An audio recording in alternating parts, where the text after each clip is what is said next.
아들과 손주의 친자 검사지를 손에 들고 벌벌 떨었습니다. 어떻게 이럴 수 있지? 그 종이 한 장이 내 손에서 떨어지자마자 나는 숨이 멎는 것 같았어요. 내 손주가 내 친손주가 아니라니. 며느리는 바람을 피웠나? 아니면 더 끔찍한 일이 벌어진 걸까? 2024년 나는 75세 김순영입니다. 24년 전 내 인생이 송두리째 뒤바뀐 그날의 기억은 아직도 선명해요. 2000년 제 아들 정우가 25되던 해였어요. 대기업에 취직해서 안정된 직장도 얻었고 예쁜 며느리도 얻었죠. 우리 지영이는 참 착한 아이였어요. 요즘 보기 드물게 살림도 알뜰하고 인사성도 밝고 시어머니인 제 말도 곧잘 들었지요. 그래서 더더욱 믿었고 고마웠고 내 딸처럼 여겼어요. 2000년 9월 드디어 지영이가 아이를 낳았고 우리 가족은 더 없는 복을 받았다고 생각했습니다. 하진이 내 손자의 이름이죠. 태어나던 날 산부인과에서 울던 그 작은 얼굴이 어찌나 예뻤던지.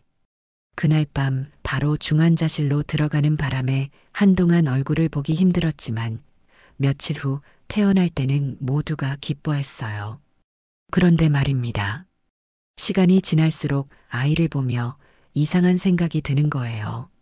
아이가 자라날수록 이상하게 한 사람의 얼굴이 자꾸 겹쳐 보이는 겁니다. 그 사람이 누구였냐면 바로 제 아들 정우의 절친한 친구 이태석이었어요. 이태석, 그 아이와는 아들이 중학교 2학년 때부터 인연이 있었죠. 아직도 기억나요. 1980년대 중반, 날씨가 쌀쌀한 가을이었어요. 우리 정우가 학교 화장실에서 고학년들에게 괴롭힘을 당하고 있을 때였죠. 아이들 몇몇이 우리 정우를 둘러싸고 주머니를 뒤지고 있었는데 그때 태석이 혼자 뛰어들어 정우를 지켜줬어요. 몸집은 작았지만 용기만큼은 컸던 아이였죠. 그날 저녁 코피를 흘리며 집에 돌아온 정우와 함께 있던 태석이를 보고 놀랐어요. 얼굴은 상처투성이, 옷은 찢어지고 하지만 눈빛만은 또렷했죠. 집으로 데려와 상처를 치료해주고 따뜻한 밥 한 끼 차려줬더니 고아원에선 이렇게 맛있는 음식 안 나와요라고 수줍게 말하더군요. 그 말에 가슴이 찢어질 것 같았어요. 그때부터 태석이가 오면 항상 반찬 하나라도 더 준비했지요. 명절에도 혼자 있을까봐 꼭 초대했고 정우와 함께 공부할 때도 간식을 챙겨줬죠. 다른 아이들은 태석이를 고아라고 무시했지만 저는 우리 태석이는 마음이 참 바른 아이라고 항상 칭찬했어요. 그러다 더 큰 일이 있었죠. 그 사건이 있고 얼마 지나지 않아 정우 아버지가 갑작스런 간암 진단을 받게 됐어요. 공무원 월급으로 가족을 부양하던 가장이 병원에 누워버리자 집안 형편이 급격히 어려워졌죠. 그때 태석이가 나섰어요. 자신이 하던 문구점 아르바이트 자리를 정우에게 양보하고 자신은 더 힘든 건설 현장에서 일했어요. 어느 날은 저에게 봉투를 건넸죠. 식구처럼 챙겨주셔서 감사합니다. 아버님 병원비에 보태주세요. 라는 메모와 함께 돈이 담겨 있었어요. 남편은 아들이 대학에 입학하는 모습을 보고 얼마 지나지 않아 결국 병마를 이기지 못하고 돌아가셨어요. 정우가 대학교 1학년이던 그해 가을, 남편은 평화롭게 눈을 감았죠. 아들의 앞날만큼은 보았다며 마지막까지 미소를 잃지 않았던 그 모습이 아직도 선명해요.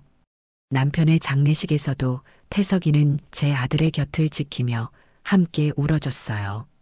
그런 아이였기에 정우의 결혼식에서 사회를 볼 정도로 가까웠고 우리 집에 늘 드나들었죠.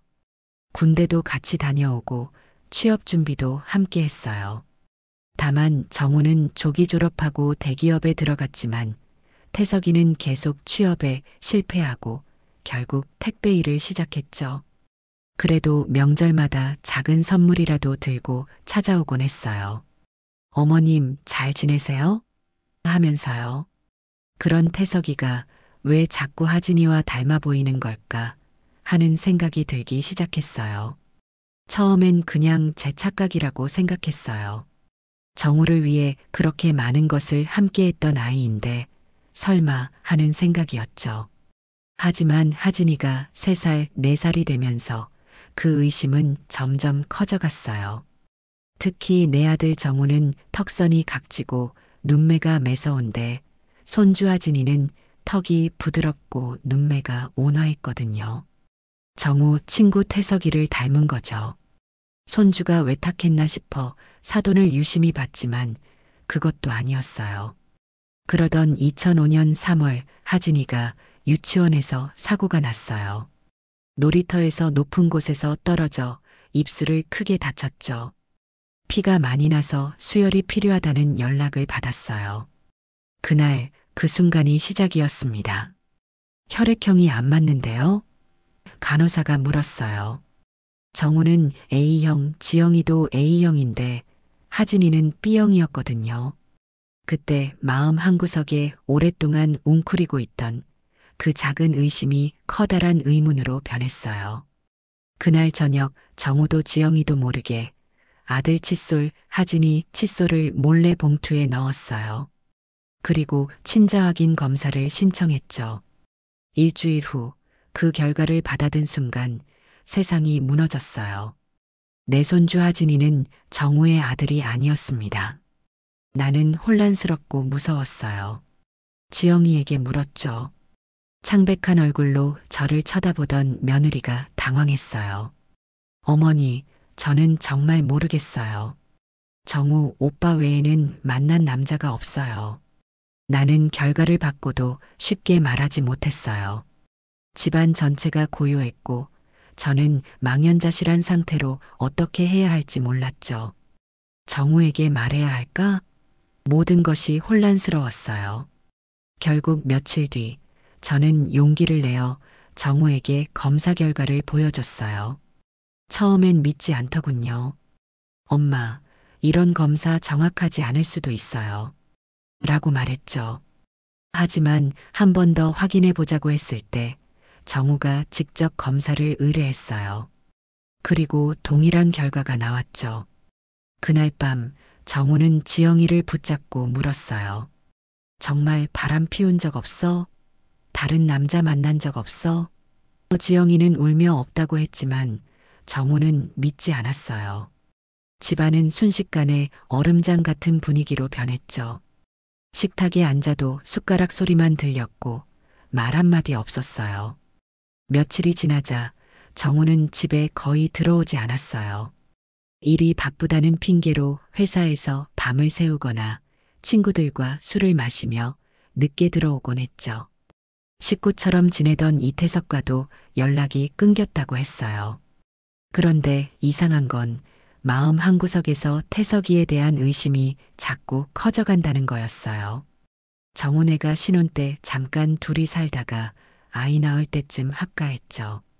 하진이의 생김새가 태석이를 닮았고 태석이가 이전에 평소 정훈의 신혼집에 자주 드나들었다는 것. 그리고 지영이와 태석이가 무슨 관계였을지 자꾸 상상이 되는 거예요. 출장 간 정우 대신 태석이가 집에 왔을 때 둘만 있었을 때를 생각만 해도 속이 쓰렸어요. 나는 정말 답이 필요했어요. 침묵 속에서 조용히 단서를 모으기 시작했죠. 정우 방에서 태석이와 함께 찍은 중학교, 고등학교 사진들을 찾아봤어요.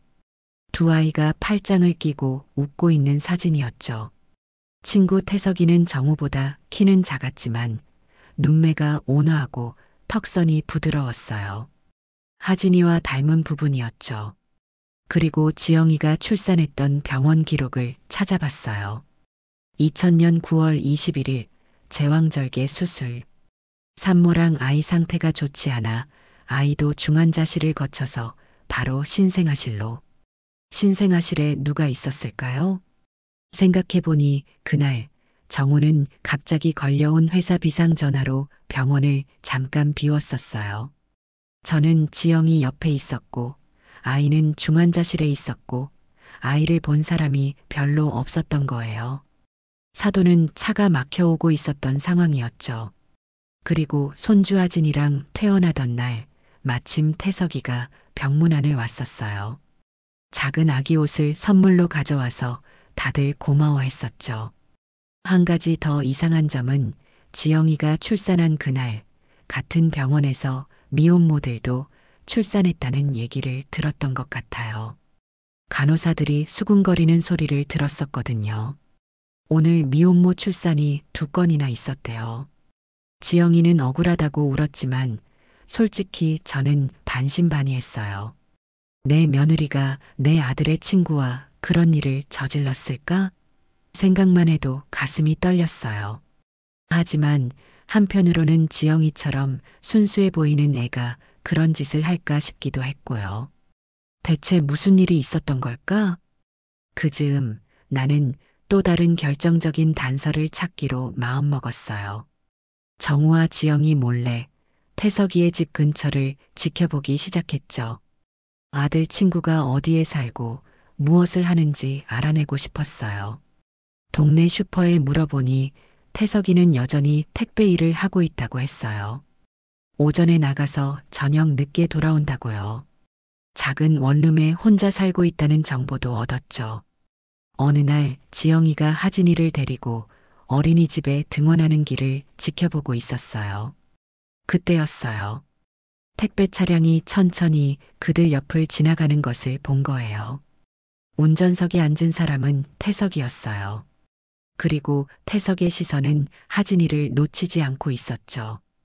그 모습을 보는 순간 온몸에 소름이 돋았어요. 태석이는 하진이를 보고 있었고 그 눈빛에는 애틋함이 있었어요. 부모가 자식을 바라보는 그런 눈빛이었죠. 마음이 무거웠지만 이제 확신이 들었어요. 태석이 그 아이는 뭔가를 알고 있었어요. 그날 밤 나는 결정을 내렸어요. 정우와 지영이에게는 아직 말하지 않기로 했죠. 먼저 확실한 증거를 찾아야 했으니까요. 증거는 태석이에게 있을 거라 생각했어요. 잠들기 전 내가 애지중지하던 빨간 성경책을 꺼냈어요. 그 안에는 오래전 정우와 태석이가 중학교 때 같이 찍은 사진 한 장이 끼워져 있었어요. 두 소년이 교복을 입고 환하게 웃고 있었죠. 태석이가 코피를 흘리면서도 정우를 괴롭히는 아이들에게 맞서던 그날 이후에 찍은 사진이었어요. 나는 사진을 보며 중얼거렸어요. 하진이는 정우 아이가 아니라면 혹시 내 아이니? 아니면 또 다른 누군가의 아이일까? 창밖에는 비가 내리고 있었고 오래된 시계는 자정을 가리키고 있었어요.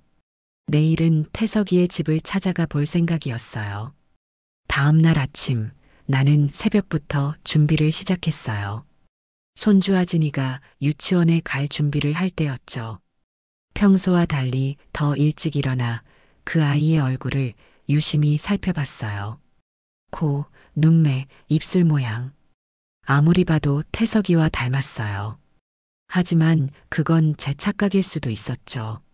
할머니, 왜 그렇게 쳐다봐?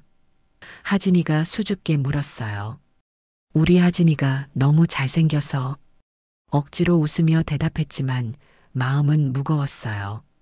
지영이는 아직도 매일 아침 울었어요. 혼자 있을 때 몰래 눈물을 훔치는 것이 보였죠. 정우는 거의 집에 들어오지 않았고 한 집안이 이렇게 쉽게 무너질 수 있다는 게 믿기지 않았어요. 하진이를 유치원에 데려다 주러 지영이가 나간 후 나는 행동에 옮겼어요. 이태석이 사는 동네로 가기 위해 버스를 탔죠. 오래된 가죽 가방 안에는 태석이와 정우의 옛날 사진들, 그리고 친자 확인 검사 결과지를 넣었어요.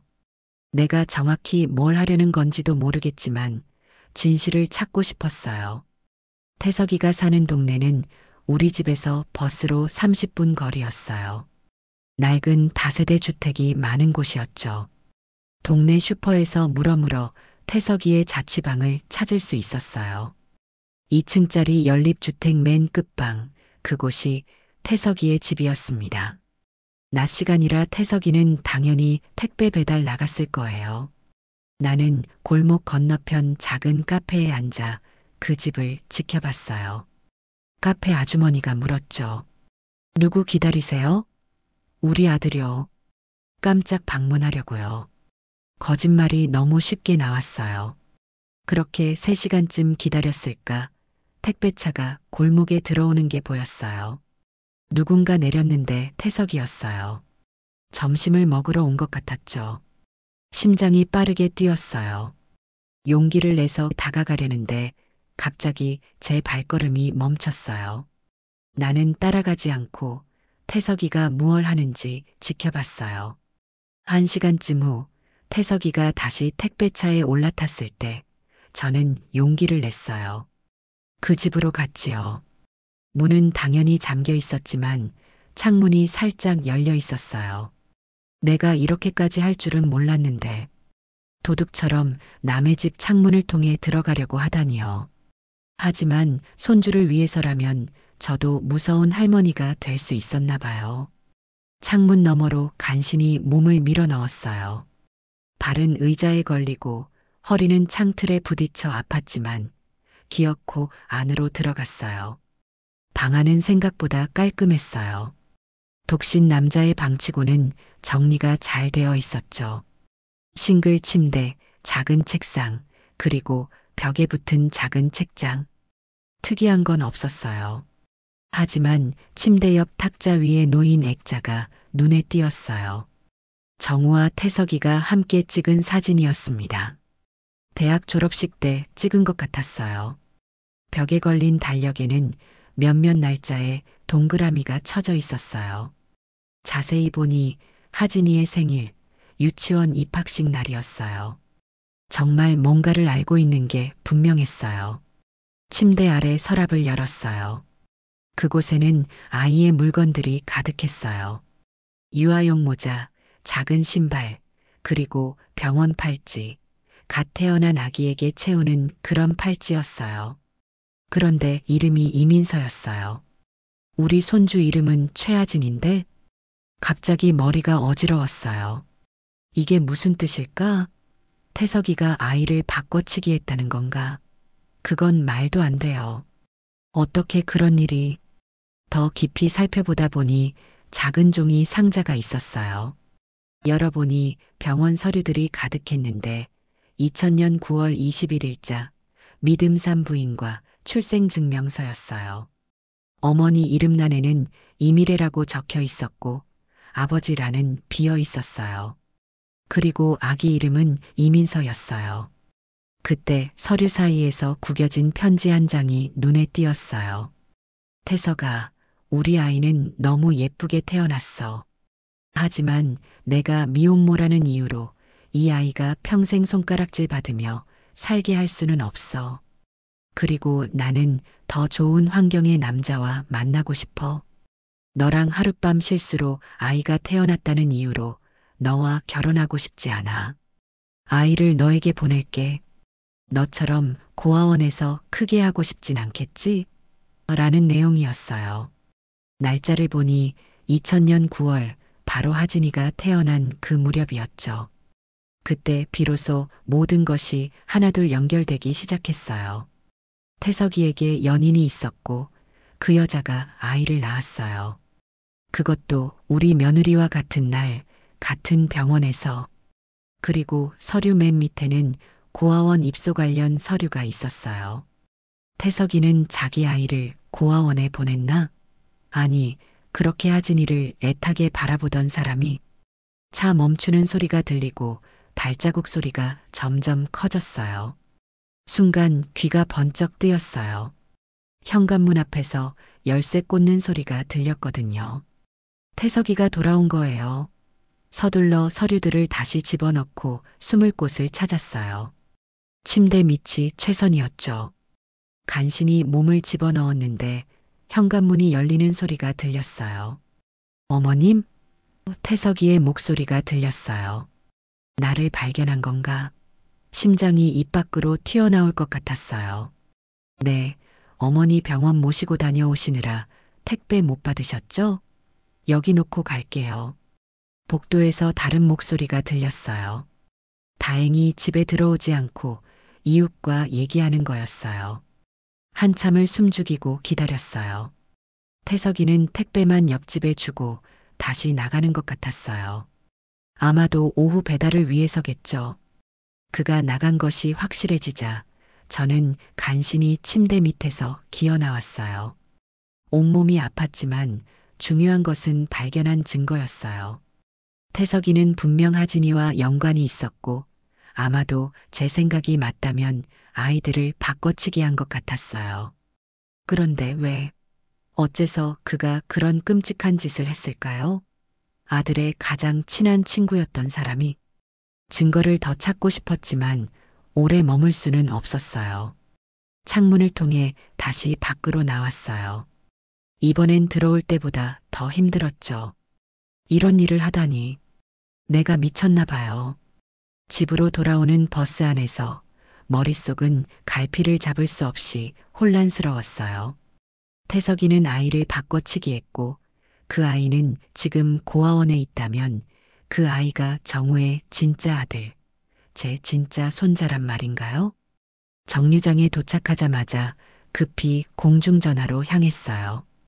병원에 전화를 걸어 5년 전 9월 21일 출산 기록을 문의했죠.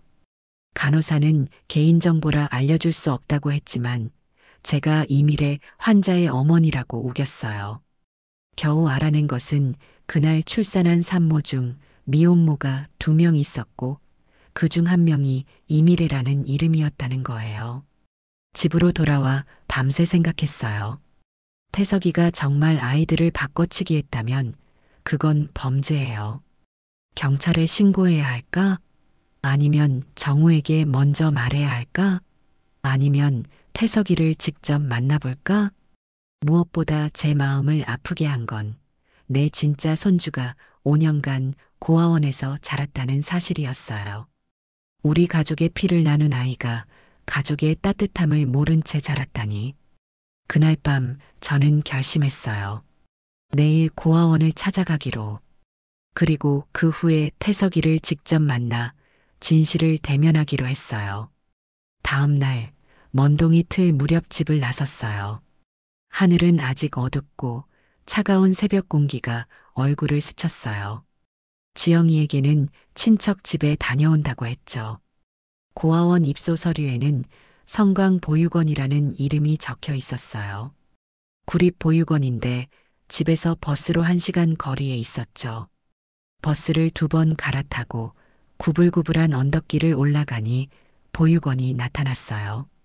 80년대에 지어진 것 같은 낡은 2층 건물이었어요. 붉은 벽돌 외벽에 파란 간판, 그리고 입구에는 아이들이 그린 듯한 그림들이 붙어 있었죠. 어쩐지 마음이 무거워졌어요. 내 손주가 내 피와 살을 나눈 아이가 여기서 지냈다고 생각하니 가슴에 천불이 났습니다. 안녕하세요. 무슨 일로 오셨나요? 젊은 여성 직원이 맞아주었어요. 제가 아이를 찾고 있어요. 목소리가 떨렸어요. 어떤 아이를 찾으시는데요? 2000년 9월 21일생 이민서라는 아이요. 직원은 잠시 의아한 표정을 지었다가 사무실로 안내했어요. 원장님이라는 나이 지긋한 여성이 저를 맞아주었죠. 민서요? 네, 우리 원에 있어요. 하지만 방문자 명단에 없으신 분이시네요. 저는 그 아이의 할머니라고 생각해요.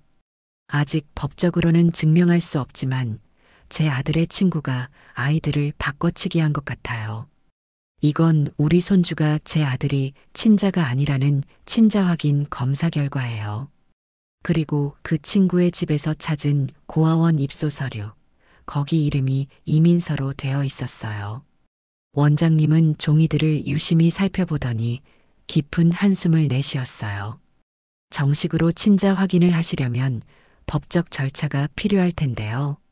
하지만 할머니의 마음은 이해합니다. 잠시만 아이를 만나보시겠어요? 물론 정식 확인은 나중에 해야 합니다만. 5년 전에 민서가 입소했을 때 아버지라는 분이 데려왔어요. 어머니는 출산 후 떠났다고요. 그런데 이제 와서 아아가 바뀌고 친할머니라고 하시니 당황스럽네요. 제 아들은 아무것도 몰라요.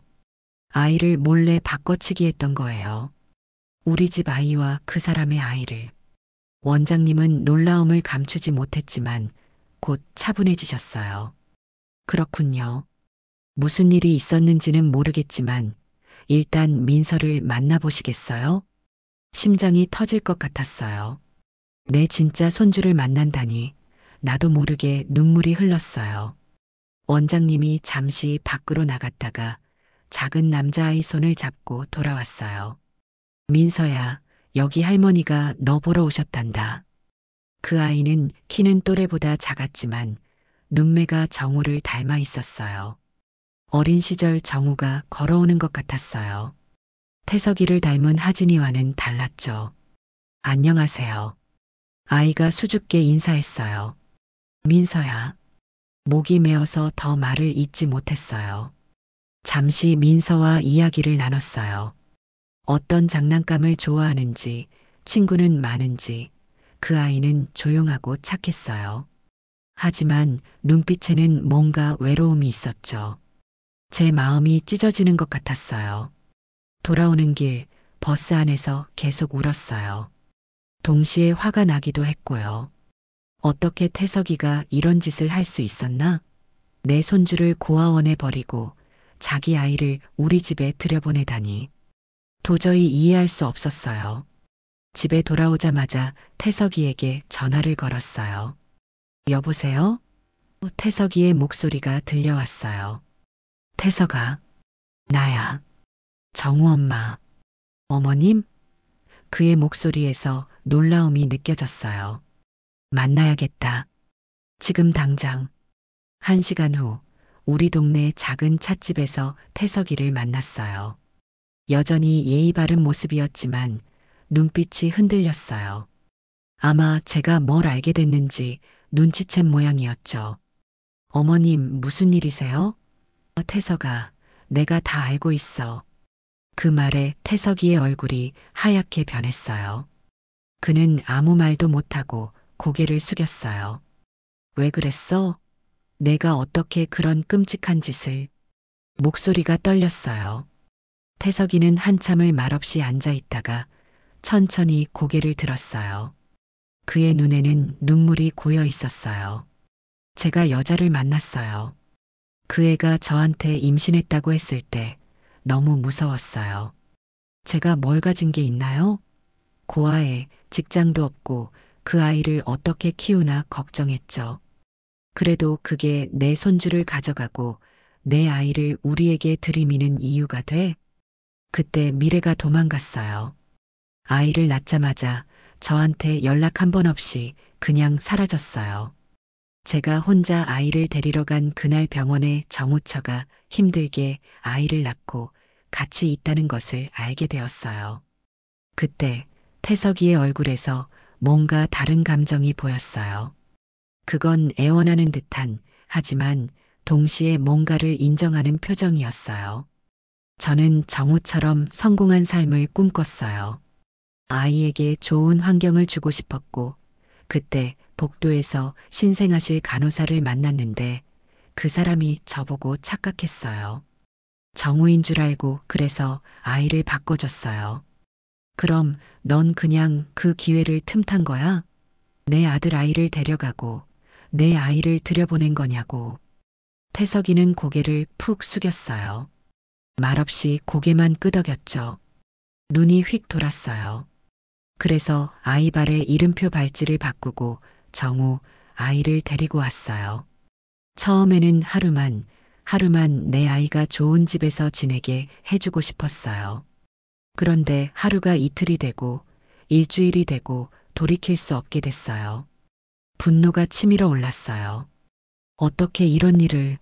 하지만 동시에 슬픔도 느껴졌어요. 눈물 범벅이 된 태석이가 너무 가여워 보였거든요. 그 아이도 결국 자신의 아이를 위한 마음에서 그랬구나. 하지만 그래도 이건 용서할 수 없는 일이었어요. 민서가 고아원에 있다는 걸 알아. 내가 오늘 만나고 왔어. 그 말에 태석이의 눈이 커졌어요. 어머님이 민서를 만나셨어요? 응, 내 손주, 정우의 아들을 만났지. 태석이는 갑자기 무릎을 꿇었어요. 그것도 찻집 한가운데서요. 사람들이 우리를 쳐다봤지만 그는 아랑곳하지 않았어요. 제발 저를 용서하지 말아주세요. 하지만 하진이를 제 아이를 부탁드려요. 그 아이는 아무 잘못도 없어요. 자라면서 항상 어머님을 할머니라 부르고 정우를 아빠라 부르잖아요. 태석이의 어깨가 흔들렸어요. 손이 발이 되도록 빌며 울고 있었죠. 제 마음도 복잡했어요. 하진이는 5년 동안 우리 가족의 일원이었으니까요. 그 아이한테도 잘못은 없었어요. 태석아, 난 널 신고할 거야. 아동 유괴죄로, 그리고 내 손주를 데려올 거야. 네, 당연합니다. 제가 감옥에 가도 좋아요. 다만 하진이가 이 모든 걸 알게 되지 않았으면 해요. 그 아이에게는 정우가 아빠예요. 찻집을 나오면서 마음이 너무 무거웠어요. 이제 정우에게 이 사실을 알려야 했죠. 그리고 지영이에게도. 아, 그 불쌍한 지영이 억울하게 의심받았던 그 애한테 어떻게 사과해야 할지. 집으로 돌아와 한참을 생각했어요. 결국 경찰에 신고하지 않았어요. 대신 먼저 정우에게 전화했죠. 정우야, 엄마야. 지금 집에 올 수 있니? 중요한 얘기가 있어. 2시간 후 정우가 집에 왔을 때 저는 모든 것을 이야기했어요. 태석이를 만난 일, 민서를 찾은 일, 친자 확인 검사 결과까지. 정우는 처음에 믿지 않았어요. 하지만 제가 가져온 증거들을 보더니 천천히 얼굴색이 변했어요. 태석이가 어떻게 내 친구가 정우의 눈에서 눈물이 흘러내렸어요.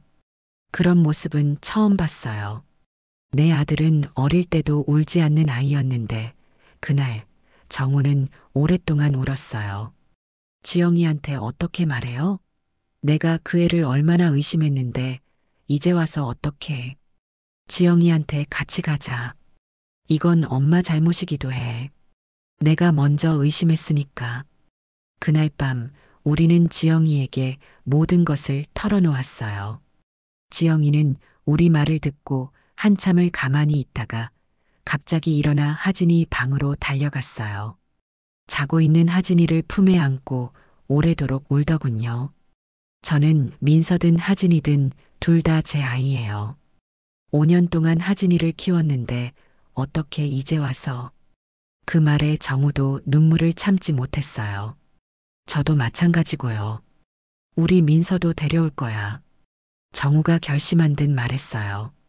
그날 밤 우리 집은 오랜만에 정적이 찾아왔어요. 하지만 그건 이전에 얼어붙은 정적이 아니라 무언가 새로운 시작을 앞둔 것 같은 고요함이었어요. 다음 날 우리는 함께 보육원으로 향했습니다. 정우, 지영이, 그리고 저 하진이는 유치원에 두고 왔어요. 아직 그 아이에게 모든 걸 설명할 준비가 되지 않았거든요. 보육원에 도착했을 때 민서는 마당에서 놀고 있었어요. 정우가 그 아이를 보는 순간 얼굴이 하얗게 변했어요. 저 애가 정말 제 아들인가요? 정우의 목소리가 떨렸어요. 지영이는 말없이 남편의 손을 꼭 잡아줬죠. 민서는 우리를 보고 호기심 어린 눈으로 다가왔어요. 사실 우리 모두에게 이건 첫 만남이었지만 이상하게도 뭔가 연결된 듯한 느낌이 들었어요. 안녕, 민서야. 정우가 간신히 말을 꺼냈어요. 아저씨 누구세요? 그 순간 정우의 눈에서 눈물이 흘렀어요. 지영이도 마찬가지였죠. 5살짜리 아이가 묻는 그 단순한 질문에 우리 모두의 마음이 무너졌어요. 보육원을 나오면서 정우는 법적인 절차를 시작하기로 결심했어요. 친자 검사를 공식적으로 하고 법원에 아이를 찾기 위한 서류를 제출하기로 했죠. 원장님도 최대한 협조하겠다고 했어요. 하지만 그건 시간이 걸릴 일이었고 우리는 그 사이에도 민서를 자주 찾아가기로 했습니다. 친자 확인 검사 결과가 나오기까지 우리는 민서를 일주일에 2번씩 보육원에서 만났어요. 정우는 퇴근 후 바로 달려가곤 했죠. 민서는 처음엔 낯을 가렸지만 방문이 거듭될수록 정우를 기다리는 모습이 보였어요. 아저씨 또 왔다 하면서 반가워했죠. 지영이도 민서에게 정성을 다했어요. 손수 뜬 목도리, 직접 만든 도시락, 민서를 처음 만났을 때 흘렸던 눈물을 씻어내듯 그 아이에게 온 마음을 다해 다가갔어요. 한 달이 지날 무렵 공식 친자 확인 검사 결과가 나왔어요. 예상대로 민서는 정우의 아들이었어요. 법원에서는 6개월간의 방문 기간을 거쳐 입양 절차를 진행하기로 했어요. 입양이라니 자기 친자식을 입양한다는 게 얼마나 기막한 일인지요. 하진이에게 모든 걸 설명하는 날이 왔어요. 정우와 지영이 둘 다 많이 망설였지만 언젠가는 해야 할 일이었죠.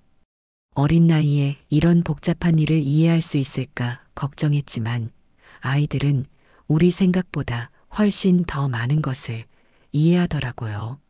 하진아, 이리 와봐. 정우가 하진이를 무릎에 앉혔어요. 이제부터 우리 집에 한 명이 더 살게 될 거야. 민서라는 동생이. 민서? 보육원 갔을 때 본 그 애요? 하진이는 이미 한 번 민서를 만난 적이 있었어요. 응, 맞아. 민서는 사실은 아빠의 진짜 아들이야. 정우의 목소리가 떨렸어요. 하진이는 잠시 생각하더니 말했어요. 그럼 저는요? 저는 아빠 아들 아니에요? 그 순간 정우와 지영이는 서로를 바라봤어요. 얼마나 어려운 질문인지 하지만 정우는 용기를 내어 대답했어요. 하진아, 너는 항상 우리 아들이야. 우리 가족이고 그건 절대 변하지 않아. 다만 내 진짜 아빠는 다른 분이시고. 태석이 삼촌이요?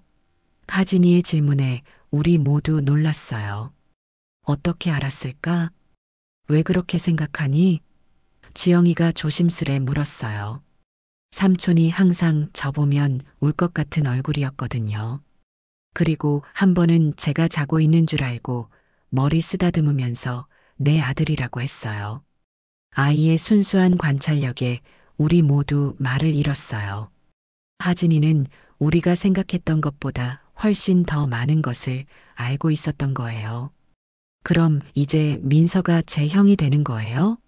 저는 태석이 삼촌 집에 가야 해요? 하진이의 목소리가 떨렸어요. 아니, 절대 그렇지 않아. 지영이가 하진이를 꼭 안았어요. 너는 우리랑 여기 있을 거야. 민서도 여기 올 거고. 너희 둘 다 우리 아이들이야. 정우도 하진이를 안아주었어요. 그날 밤 하진이가 잠들고 나서 지영이는 오랜만에 웃는 얼굴로 말했어요. 다행이에요.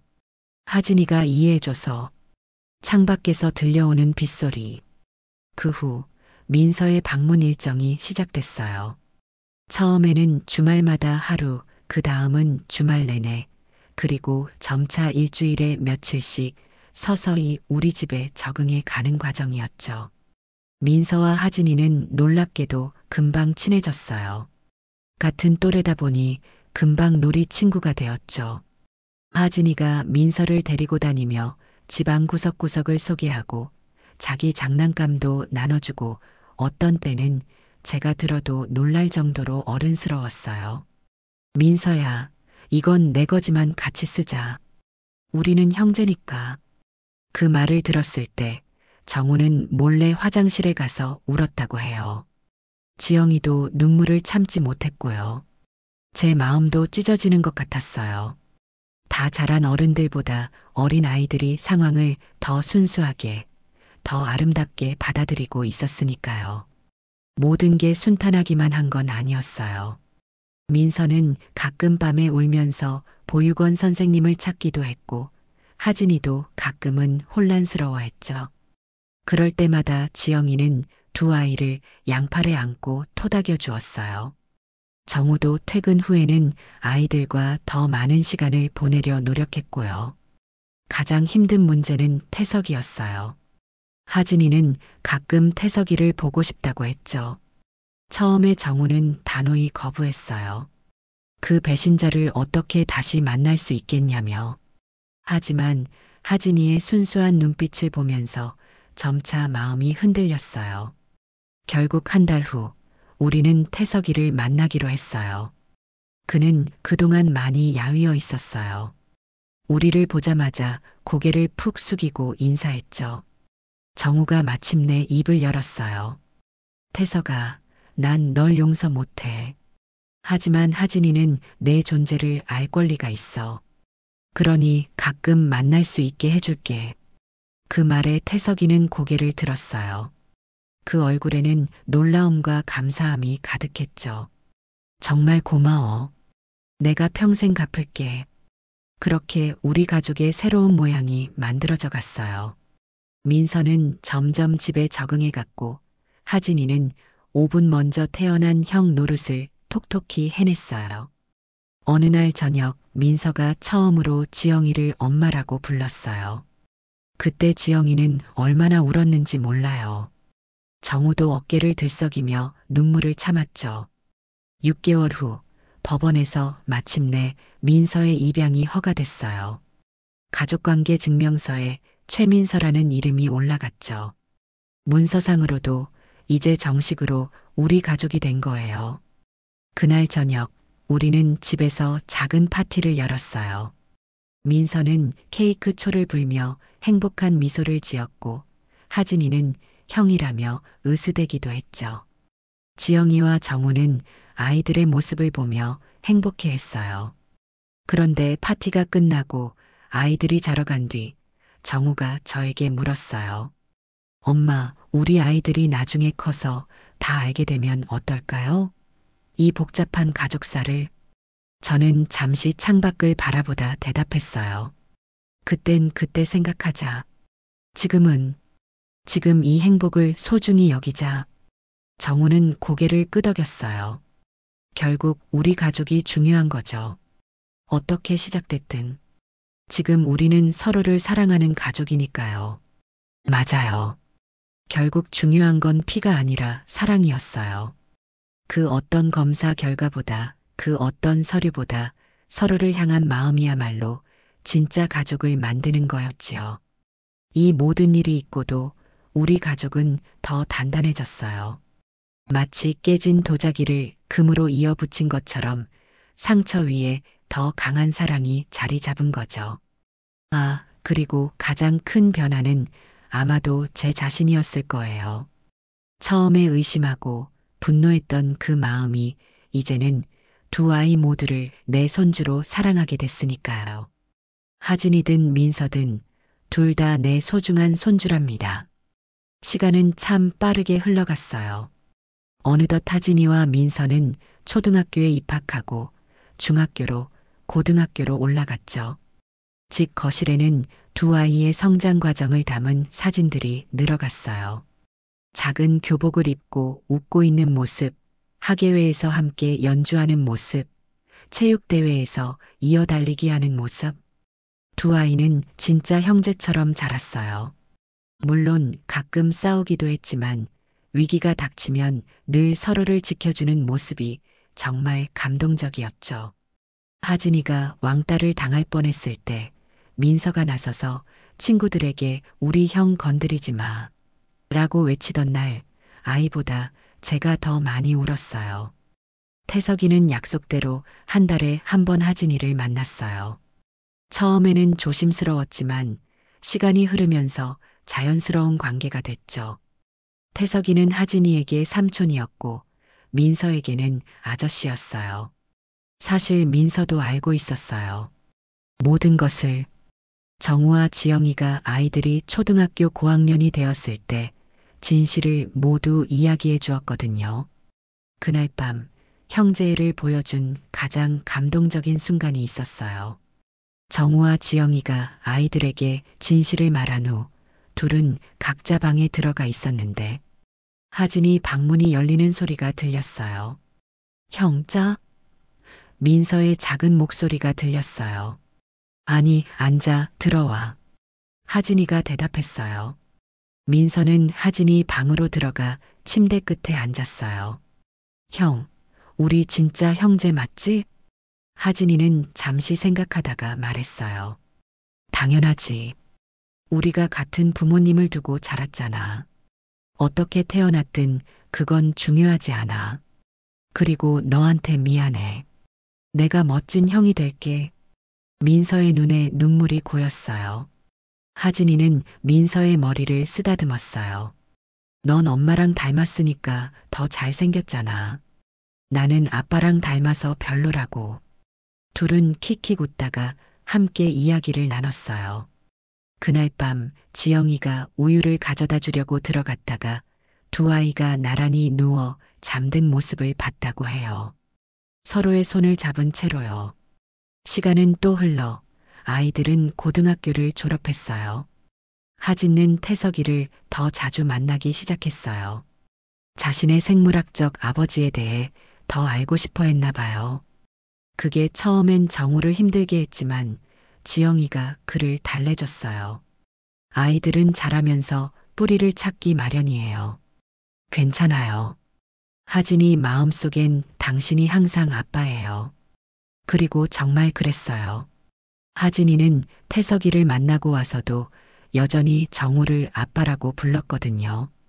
2020년 가을, 민서와 하진이는 함께 군대에 입대했어요. 같은 부대는 아니었지만 비슷한 시기에 가기로 한 거죠. 그날 역앞, 우리 가족은 모두 모였어요. 정우와 지영이, 저, 그리고 조금 떨어진 곳에 태석이도 왔고요. 아들, 건강하게 잘 다녀와. 정우가 두 아이를 번갈아 안아주었어요. 엄마가 편지 자주 쓸게. 꼭 답장해. 지영이는 눈물을 참으며 말했죠. 할머니 건강하세요. 제가 휴가 때 맛있는 거 사올게요. 하진이가 제 손을 꼭 잡았어요. 할머니, 걱정 마세요. 민서도 제게 인사했어요. 마지막으로 태석이도 다가와 하진이를 안아주었어요. 그렇게 우리는 두 아이를 떠나보냈어요. 군 생활 동안 아이들은 더 단단해졌죠. 휴가 때마다 두 아이는 함께 집에 왔어요. 한 번은 하진이가 민서를 데리고 태석이네도 방문했다고 하더군요. 2022년 여름 드디어 두 아이가 제대했어요. 어머님 죄송합니다. 태석이가 저에게 그러더군요. 제가 평생 용서하지 못할 거라 생각했던 사람이었는데 그 순간 이상하게도 미움이 사라졌어요. 20년 넘는 세월이 흐르며 상처는 흉터로 변해 있었나 봐요. 태석아, 고마워, 와줘서. 손주들이 군 제대 후 대학교에 복학했어요. 하진이는 경영학을, 민서는 컴퓨터공학을 전공했죠. 둘 다 열심히 공부했어요. 그러다 2023년 하진이가 입대 전부터 좋아했던 여자친구와 약혼했다는 소식을 들고 왔어요. 할머니, 제가 결혼하려고요. 하진아, 너무 축하해. 그 아이 참 착해 보이더라. 하진이는 수줍게 웃으며 말했어요. 할머니, 제 결혼식에 아버지 두 분 다 참석하셨으면 좋겠어요. 정우 아버지가 주례해 주시고 태석 아버지가 축사에 해달라고 해도 될까요? 그 말에 저는 깜짝 놀랐어요. 정우도 놀랐을 테지만 그는 곧 미소 지으며 민서를 안아주었어요. 그래, 내가 원한다면 그렇게 하자. 그리고 올해 2월 하진이의 결혼식이 있었어요. 정말 감동적인 날이었죠. 정우가 하진에게 말했어요. 하진아, 내가 우리 가족이 된 건 내 인생 최고의 행운이었다. 태석이는 축사에서 말했어요. 하진이가 태어났을 때 나는 그 아이를 지킬 자신이 없었습니다. 그런데 지금 보세요. 이렇게 멋진 청년으로 자랐습니다. 그건 모두 정우와 지영 씨 덕분입니다. 그러면서 나와 정우 내외를 향해 큰절을 했어요. 하객들은 이 말의 진짜 의미를 몰랐겠지만 우리 가족은 알고 있었어요. 이 모든 게 얼마나 힘든 과정을 거쳐온 것인지. 2024년 여름 오늘. 이제 저는 75살의 할머니가 되었어요. 방금 전에는 민서가 전화해서 저녁에 놀러 온다고 했어요. 하진이도 새 신부와 함께 온다고 하고요. 지영이는 벌써부터 음식 준비에 바쁘고 정우는 퇴근길에 과일을 사온다고 했어요. 다시 생각해보면 그날 친자 확인 검사지를 받았을 때 세상이 무너지는 줄 알았는데 지금 우리 가족은 더 넓고 더 단단해졌어요. 피는 물보다 진하다지만 사랑은 피보다 더 진한 법이랍니다. 창가에 앉아 앨범을 넘기다 보니 문득 깨닫게 돼요. 우리 가족의 이야기는 비극으로 시작했지만 결국 그 어떤 소설보다 아름다운 이야기가 되었다는 걸요. 오늘 저녁 두 손주가 함께 문을 열고 들어올 때 전 세상에서 가장 행복한 할머니일 거예요. 창밖으로 비가 내리기 시작했어요. 빗소리를 들으며 저는 지난 시간을 돌아보게 됐어요. 그때는 왜 그렇게 세상이 무너진 것 같았을까? 지금 보면 모든 게 다 우리를 더 단단하게 만들기 위한 과정이었는데 초인종이 울렸어요. 할머니, 저희 왔어요. 문을 열자 하진이와 민서가 환한 미소로 서 있었어요. 하진의 팔짱을 끼고 있는 새 신부도 함께요. 하진이는 와인 한 병을 들고 있었고 민서는 꽃다발을 들고 있었어요. 할머니, 생신 축하드려요. 고마워, 우리 손주들. 내가 문을 활짝 열자 아이들이 들어왔어요. 정우와 지영이도 부엌에서 나왔어요. 이제 눈가에 주름이 보이지만 여전히 내 눈에는 젊은 부부로 보였어요. 지영이는 보기 좋게 차려입고 정우는 깔끔한 셔츠에 바지를 입었죠. 어머니, 생신 축하드려요. 지영이가 케이크를 들고 나왔어요. 엄마, 오래오래 건강하세요. 정우도 축하했죠. 거실 테이블에 앉아 저녁 식사를 하는 동안 우리는 추억 이야기로 시간을 보냈어요. 하진이가 초등학교 때 장난을 쳐서 민서가 대신 혼났던 일, 민서가 고등학교 졸업식 날 정우를 위해 편지를 썼던 일, 두 아이가 군대에서 휴가를 마쳐 집에 왔던 날. 그때 초인종이 또 울렸어요. 누구지? 문을 열어보니 태석이가 서 있었어요. 손에는 작은 선물 상자를 들고 있었죠. 어머님, 생신 축하드립니다. 오늘 제가 끼어도 괜찮을지 몰라서 늦게 왔습니다. 아이고, 태석아, 들어오렴. 태석이는 머뭇거리며 들어왔어요. 이제 그도 50이 다 되어가는 나이지만 제 눈에는 여전히 중학교 시절 정우를 지켜주던 그 소년으로 보였어요. 태석이는 하진이와 민서에게 인사했어요. 그리고 정우에게도 고개를 숙여 인사했죠. 이제 우리 모두는 하나의 큰 가족이 되어 있었어요. 비록 시작은 비극적이었지만 결말은 놀랍도록 평화로웠죠. 저녁이 끝나갈 무렵 하진이가 작은 종이 봉투를 꺼냈어요. 할머니, 이거 드릴게요. 열어보니 옛날 사진 한 장이었어요. 중학교 시절 정우와 태석이가 함께 찍은 사진, 그리고 그 밑에는 성인이 된 하진이와 민서가 똑같은 포즈로 찍은 사진이 있었어요. 우리가 특별히 찾아서 같은 자세로 찍었어요. 어때요? 닮았죠? 사진을 보니 정말 닮았어요. 세월이 흘러도 우정과 형제에는 이어지는구나 싶었죠. 태석이는 그 사진을 보더니 눈물을 참지 못했어요. 정우야, 미안해. 평생 미안해. 정우는 잠시 침묵하다가 태석이의 어깨를 두드렸어요. 이제 그만하자. 우리도 나이가 들었고 아이들은 더 잘 자랐잖아. 그 말에 태석이는 고개를 끄덕였어요. 그 순간 저는 깨달았어요. 진정한 용서란 말로 하는 게 아니라 이렇게 함께 있어주는 것이라는 거요. 밤이 깊어갔어요. 아이들은 각자의 집으로 돌아갔고 태석이도 인사를 하고 떠났어요. 정우와 지영이는 설거지를 마치고 자기 방으로 들어갔고요.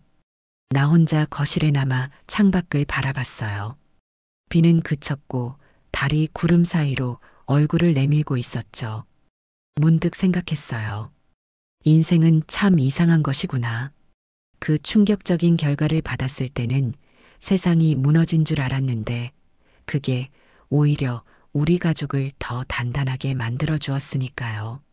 서랍에서 꺼낸 낡은 상자를 다시 보았어요.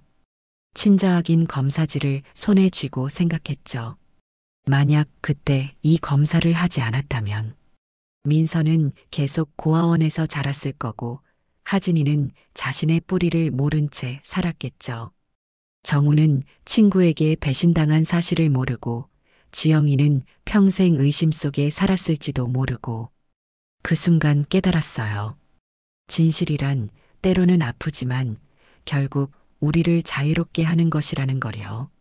침대에 누워 천장을 바라보며 생각했어요. 이제 75의 나이에 저는 깨달았어요. 가족이란 꼭 피로만 이루어지는 게 아니라는 걸. 때로는 상처와 아픔, 용서와 이해, 그 모든 것들이 모여 진짜 가족이 된다는 것을요.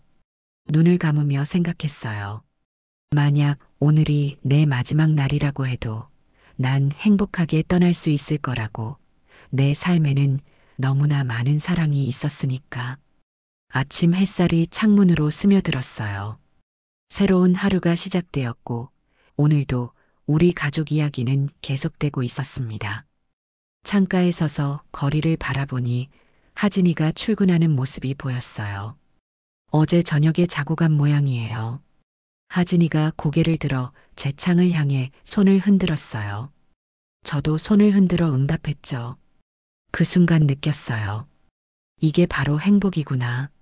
아무리 큰 상처라도 시간이 흐르면 치유되고 그 자리에 더 아름다운 무늬가 생긴다는 것을.